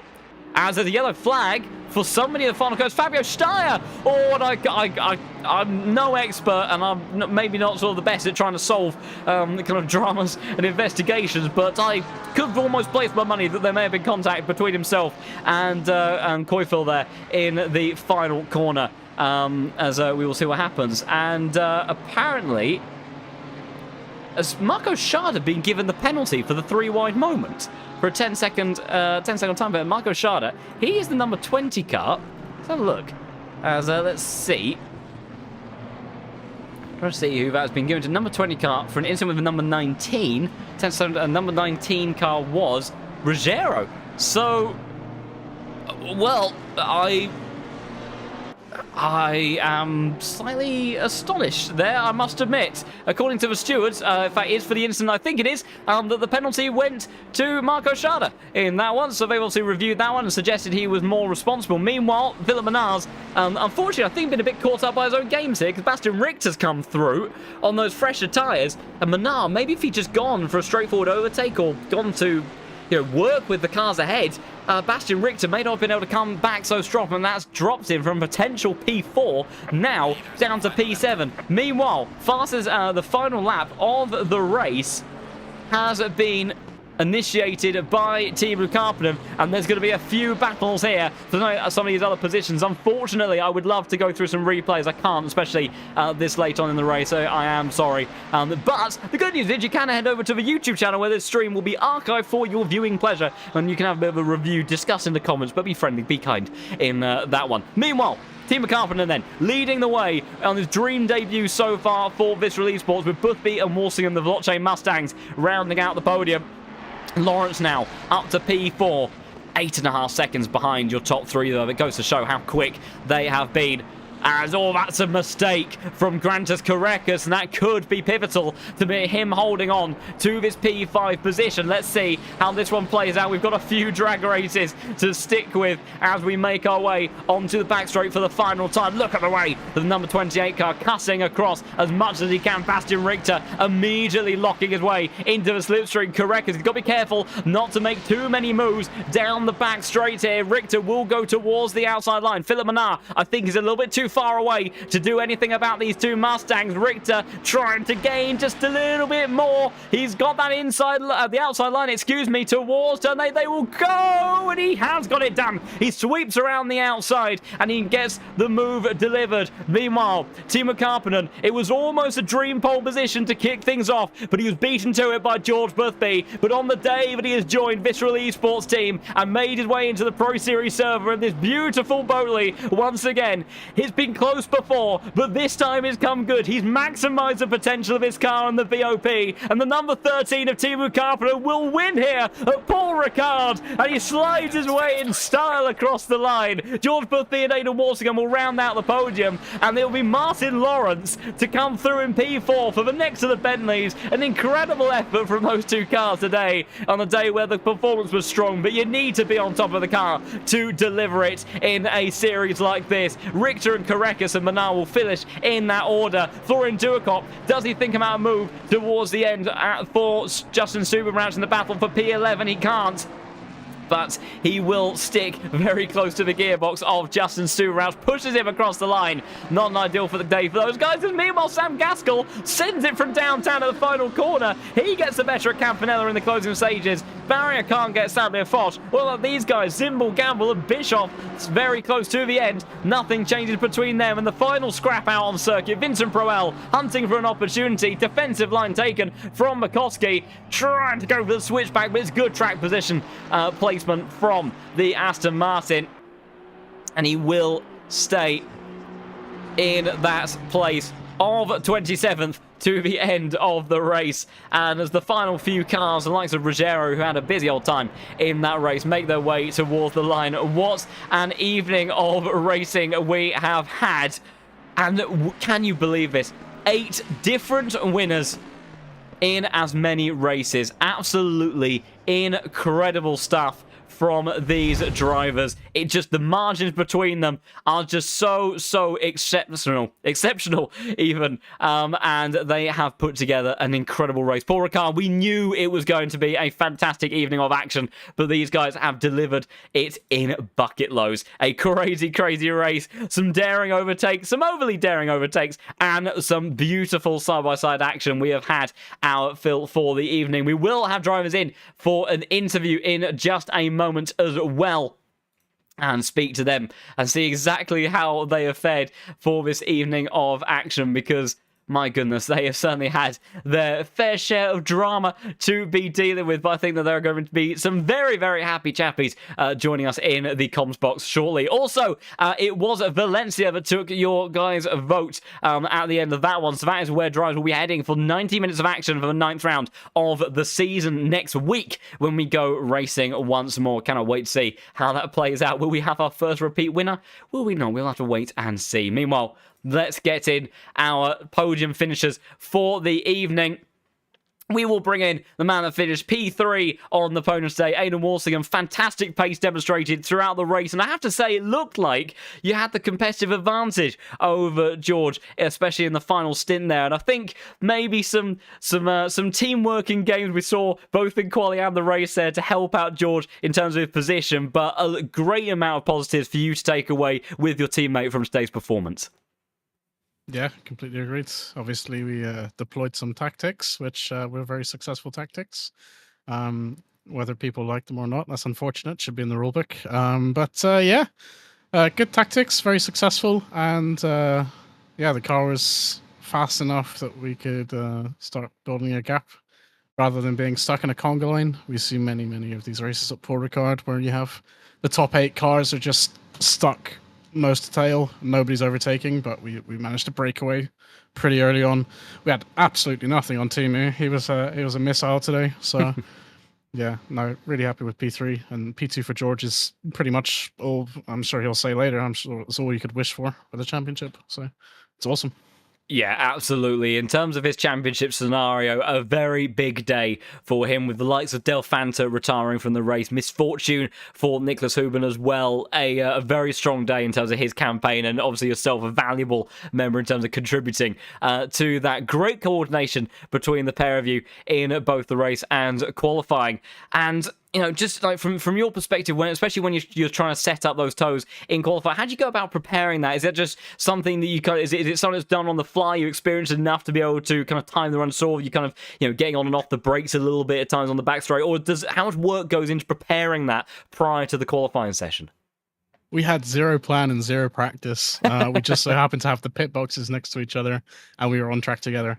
As soon as you're not on track together, coming out for the qualifying session, it becomes a nightmare, because then you have to wait for space in the queue for the two of you to go together, which at Paul Ricard, it's really tight, the cutoff to getting 2 sets of 3 fast laps. So you can't afford to stop and drop to the back of the queue. So it's really fortunate we had the first 2 pit boxes, and we came out and we were on track together, and we could just deploy it. But yeah, absolutely no planning, preparation, or conversation. He just kind of let me have the toe on the second lap, and I was like, cool, we're doing this, and we rinsed it for the rest of the quali session.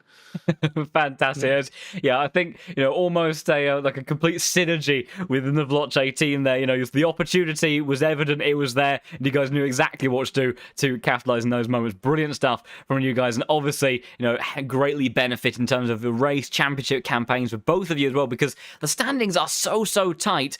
And, you know, whilst, you know, looking at kind of your own position in the championship, coming into this round, we're down in P8, but the margins between yourself and, you know, challenging towards the top 5 are excruciatingly small. So, you know, these podium finishes with 4 more races left to go in the season, very much all to play for to work your way up the order. We'll be heading to Valencia for next week after the community have voted for that track over Brands Hatch, which personally I was very disappointed about, but we'll move on. How do you feel about heading to that track? Do you think it'll be another good one for you and the Mustang, or could it be a bit of a trickier one? I've not done a single lap with the car there, but Valencia's always been a strong track for me. I've always performed well there, so obviously I'm hopeful. We just need to figure the car out first, and then yeah, set some realistic expectations. Absolutely, yeah, I'm sure it will be exciting stuff there once again. Aiden, fantastic result for you and your team. A great podium finish to add to your tally, and a fantastic evening of action for you. Congratulations. Look forward to seeing how you get on next week at Valencia, and maybe talk to you again very soon. Yeah, I hope so. Thanks a lot, John. Cheers, Aiden. Take care. All right.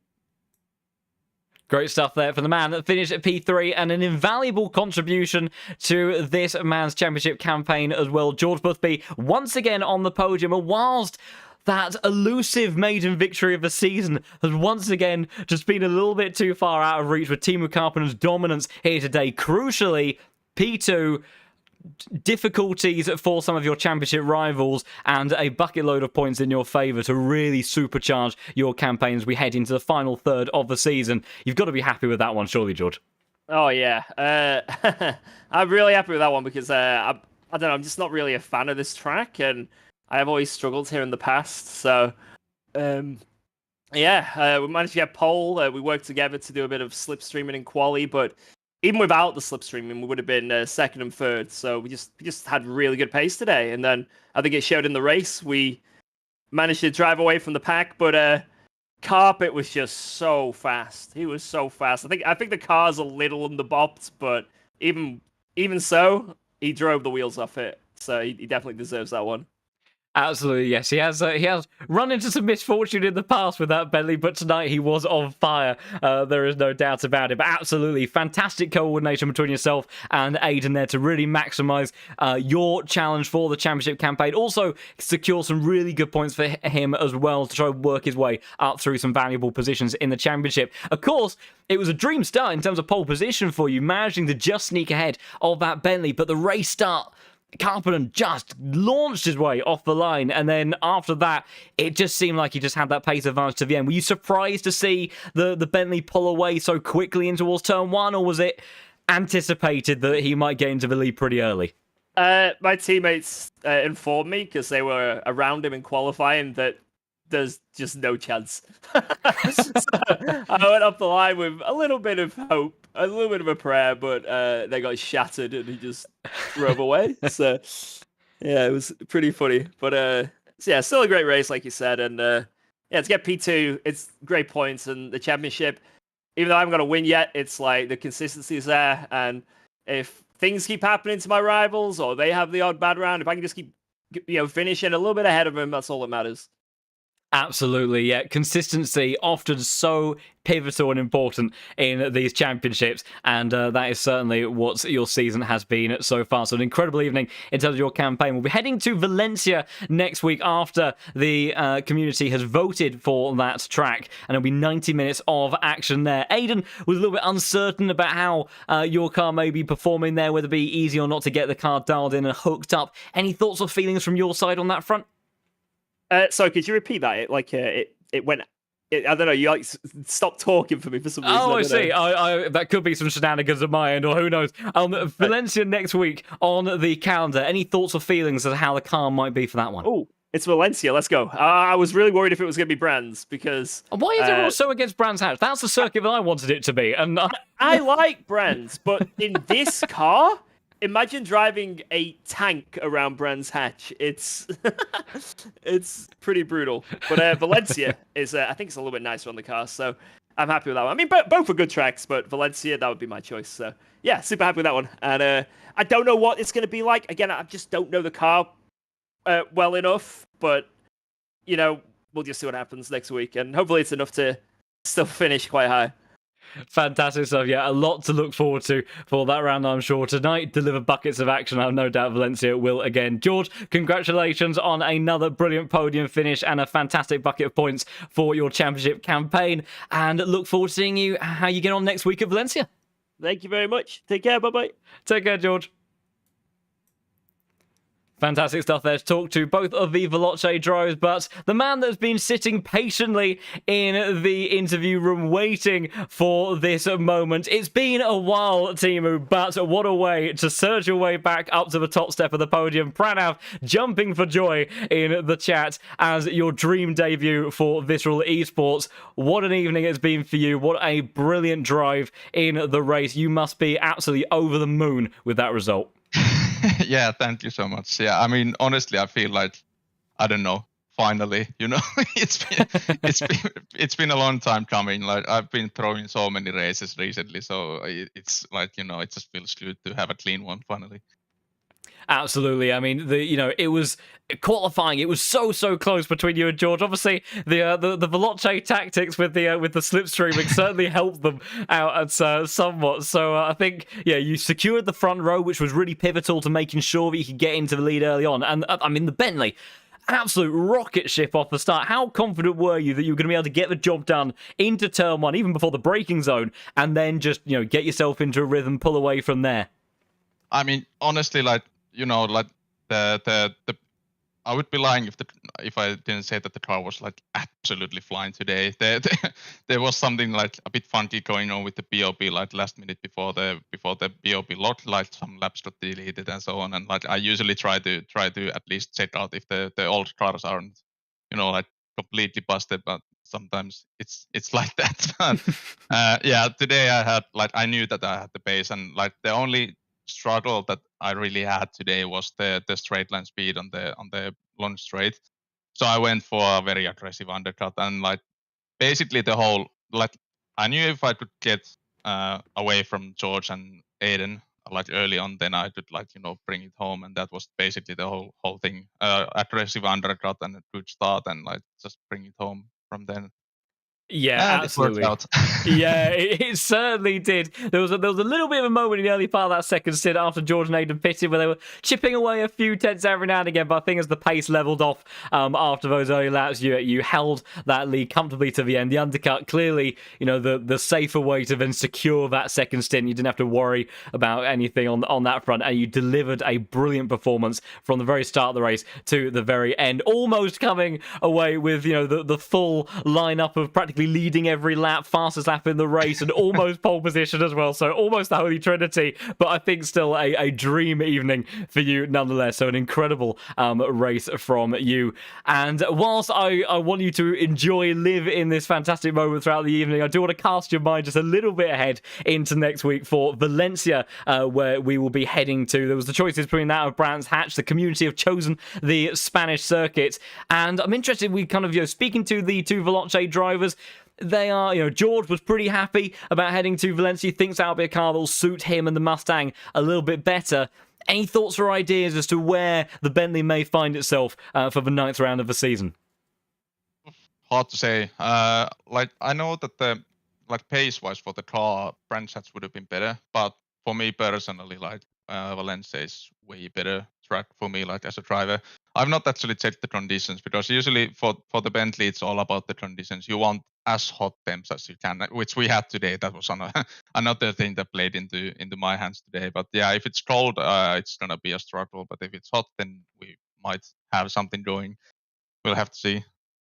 Absolutely. Well, I think if nothing else, today is about as much of a spring in your step that you could take into the next round to really capitalise on this incredible momentum. Teemu, what's a fantastic drive for you and debut race for you in Visceral Esports. So much support for you in the chat, both from your team manager, Pranav, who's been singing your praises continuously, and also throughout the rest of a lot of the community. So a lot of very happy people smiling from ear to ear, I'm sure just as much as you are after that result. Teemu, big congratulations on returning to a top step at podium for the first time since season 10, if I'm not mistaken, on that front. So it's been a while, but you've delivered an incredible race and should be immensely proud of that one. So fantastic stuff from you tonight. Big congratulations to you and Visceral Esports for a second win in a row in 2 weeks, and look forward to seeing how you get on for round 9 at Valencia.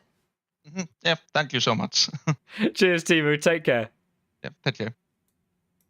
Fantastic stuff there to talk to tonight's race winner. A very happy man indeed, and for good reason. Timo, a dream evening of action from him, and visual dominance could bore fans, and absolutely, who knows how things could play out in much rather the season. I think today definitely showed that.